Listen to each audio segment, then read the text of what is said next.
Hello, students, and welcome to Roshi's Education Point. Today, we are carrying forward the chapter which we have started in our last video. The chapter is chapter first of your English textbook, class 8th, and this is in continuation. The first part is already uploaded.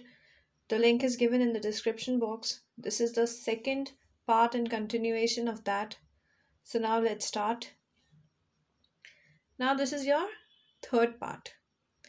I folded the letter again and slipped it carefully back into its envelope. जो हमारा author है उन्होंने letter को read कर लिया है, वापस से उसे फोल्ड करा है और एनवेलप में डाल दिया है. I kept awake all night. अब उसे पूरी रात नींद नहीं आई. By morning, I knew what I had to do. और सुबह होने तक वो सोचता रहा कि उसे इस लेटर के साथ क्या करना चाहिए. और फाइनली उसे उसका आंसर मिल चुका था कि उसे क्या करना है. I drove in to Bridport just a few miles away. अब इसने डिसाइड करा कि ये वो लेटर मिसेस जिम तक पहुंचाएगा. मिसेस जिम यानी कॉनी तक पहुंचाएगा. तो ये सुबह उठकर इसने ब्रिडपोर्ट के लिए ड्राइव करना शुरू कर दिया. I asked a boy walking his dog where Copper Beaches was. House number 12 turned out to be nothing but a burned out shell, the roof gaping, the windows boarded up.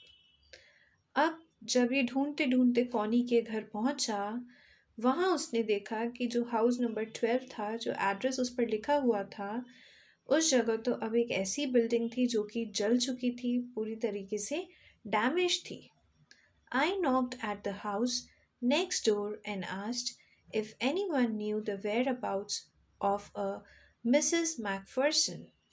अब इसने क्या करा, पड़ोस में जो घर था उसके गेट पर जाके नॉक किया और उनसे पूछा कि किसी को पता है मिसेस मैकफर्सन यानी कि कॉनी यानी कि मिसेस जिम कहाँ रहती हैं अब. Oh yes, said the old man in his slippers. He knew her well. अब जो पड़ोस में ओल्ड मैन रहता था उसने हाँ करा कि बिल्कुल मैं जानता हूँ.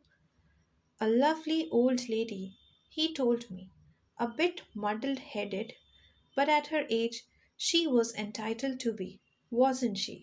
अब उस ओल्ड मैन ने बोला कि बिल्कुल वो एक बहुत ही प्यारी ओल्ड लेडी है, लेकिन थोड़ी सी कंफ्यूज रहती हैं. लेकिन उनकी एज में ये कंफ्यूजन तो चलता है बिकॉज वो बहुत ही बूढ़ी हैं. 101 years old. ओह, तो ये 101 किसकी एज है? ये है मिसेस जिम की एज. मिसेस जिम का एक और नाम क्या है? कॉनी. ये थी कॉनी की age. She had been in the house when it got fire. जिस टाइम पर उसके घर में आग लगी थी वो घर के अंदर ही थी. No one really knew how the fire had started, but it could well have been candles. अब उस ओल्ड मैन ने बताया कि आग कैसे लगी ये चीज़ तो किसी को भी नहीं पता, लेकिन सब ने एक अजम्पशन बना लिया है कि शायद अंदर घर के अंदर जो कैंडल्स होती हैं उसी कैंडल से ये आग लगी होगी. She used candles rather than electricity because she always thought electricity was too expensive. Old man ने बताया कि वो हमेशा इलेक्ट्रिसिटी की जगह कैंडल्स यूज़ करती थी क्योंकि उनका मानना था इलेक्ट्रिसिटी बहुत ज़्यादा एक्सपेंसिव होती है. The fireman had got her out just in time. जिस दिन उनका घर जल रहा था बड़ी मुश्किल से फायरमैन ने उसे उनके घर से बाहर निकाला था बिल्कुल safely. She was in a nursing home now, he told me. Burlington House on the Dorchester Road on the other side of the town. उस ओल्ड मैन ने बताया कि अब वो एक नर्सिंग होम में रहती हैं और फिर उसका एड्रेस बता दिया. I found Burlington House nursing home easily enough. अब जो हमारा ऑथर है वो ढूंढते ढूंढते फाइनली बर्लिंगटन नर्सिंग होम में पहुंच गया। There were paper chains up in the hallway, and a lighted Christmas tree stood in the corner with a lopsided angel on top. अब अगर आपको याद हो तो जस्ट कल क्रिसमस था और आज ही वो लेटर देने पहुंच गया था। तो इस वजह से उस नर्सिंग होम में क्रिसमस की करी हुई डेकोरेशंस अभी भी वहाँ लगी हुई थी और क्रिसमस ट्री अब हॉल के साइड में रखा हुआ था। I said I was a friend come to visit Mrs. Macpherson to bring her a Christmas present. अब रिसेप्शन पे इन्होंने ऑथर ने क्या बताया कि मैं मिसेस मैकफर्सन का फ्रेंड हूँ और उनके लिए एक क्रिसमस प्रेजेंट लेकर आया हूँ। I could see through into the dining room where everyone was wearing a paper hat and singing.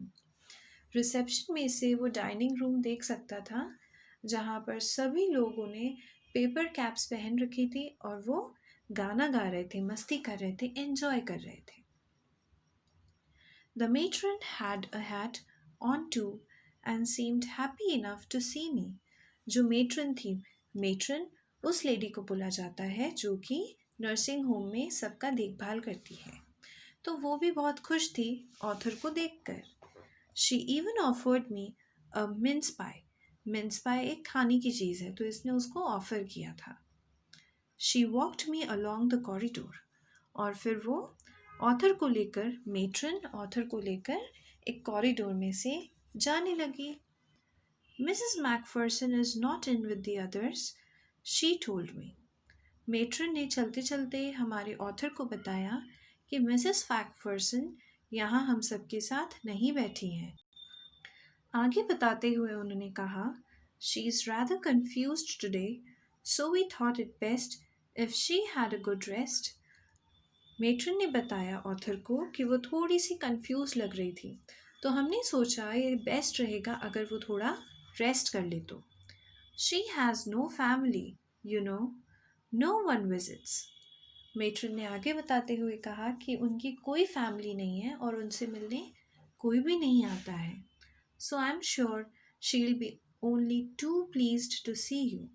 और इस वजह से मैं श्योर हूँ कि वो तुम्हें देखकर बहुत खुश हो गई होंगी।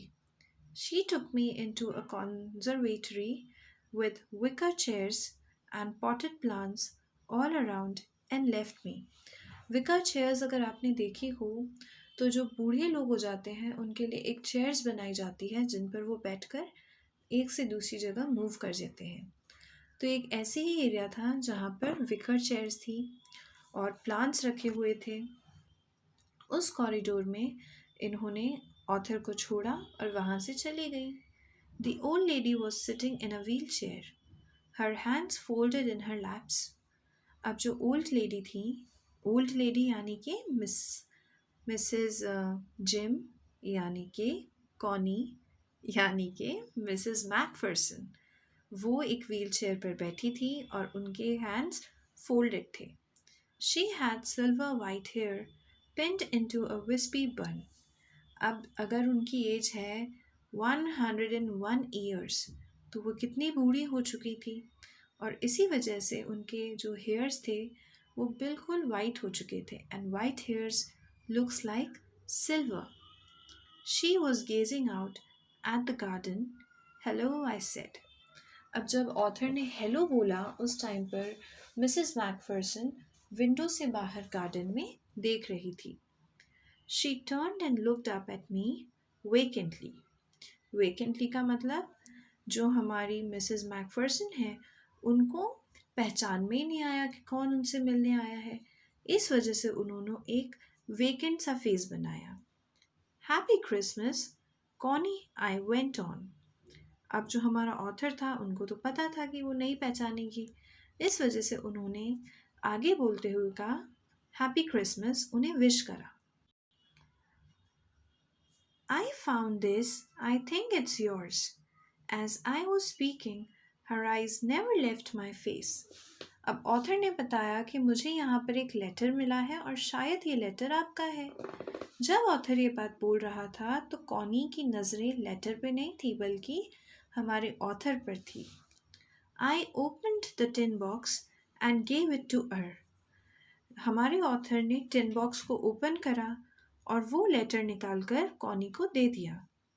That was the moment her eyes lit up with recognition and her face became suffused with a sudden glow of happiness.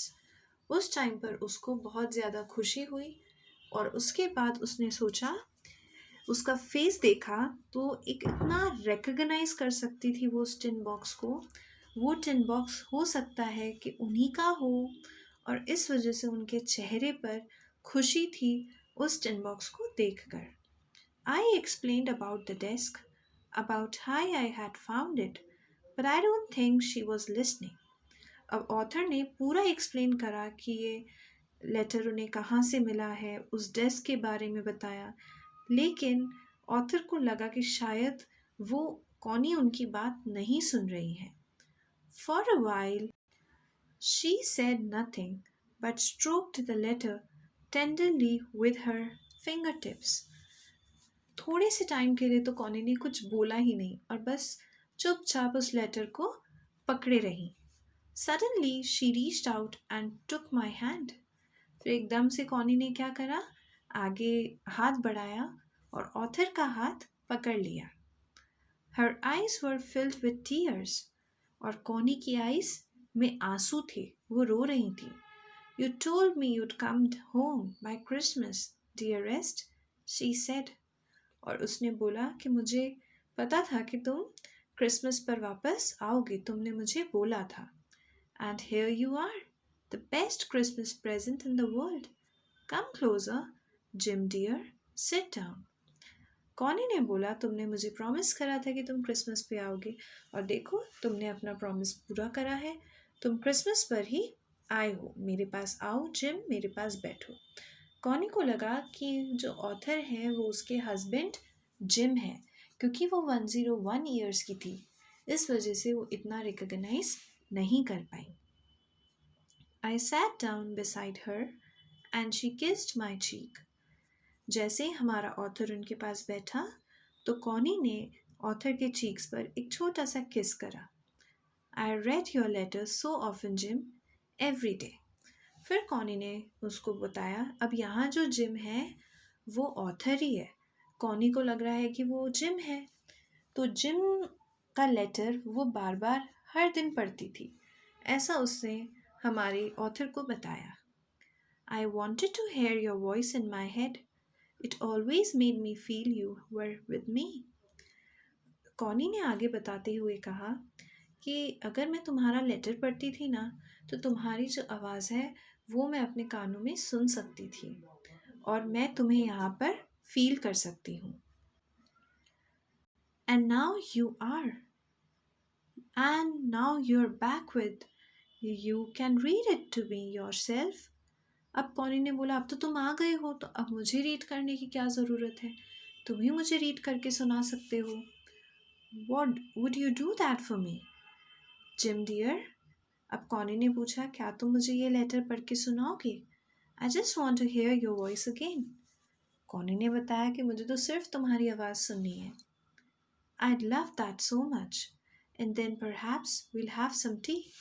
फिर कॉनी ने बोला, एक बार तुम मुझे लेटर पढ़ के सुना दो और उसके बाद हम दोनों बैठकर चाय पियेंगे।